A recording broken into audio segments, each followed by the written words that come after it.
Le jour où j'ai arrêté de vivre pour les autres. Eh ben, longue histoire. J'ai juste envie de dire que le jour où j'ai arrêté de vivre pour les autres, c'est aujourd'hui. Ça paraît d'un titre, enfin, ça paraît être un titre putaclic comme ça, mais c'est vrai. C'est que tous les jours, je pense que c'est le jour où j'ai eu le déclic de me dire qu'en fait, le jour où tu arrêtes de vivre pour les autres, et ben c'est tous les jours. Parce que c'est un combat du quotidien. Genre, surtout si ça a toujours été difficile pour toi de t'affirmer, de dire ce que tu penses, de ne pas trop penser aux autres et de quand même un peu penser à soi quand on prend des décisions. Et ben c'est un combat du quotidien. De se dire, je vais me choisir, je vais prendre le temps de m'écouter, je vais prendre le temps de voir avec moi-même si ça me convient vraiment.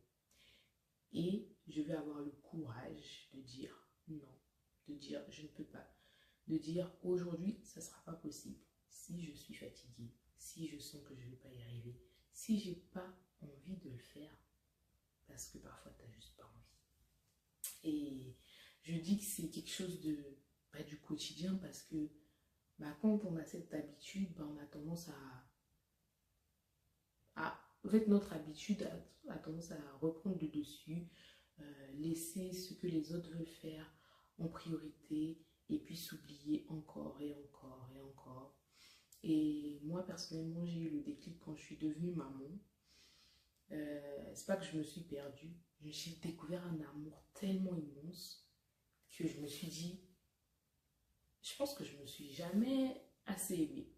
Je pense que j'ai jamais pris le temps de m'aimer et de voir donner tout cet amour à un petit être magnifique, je suis d'accord.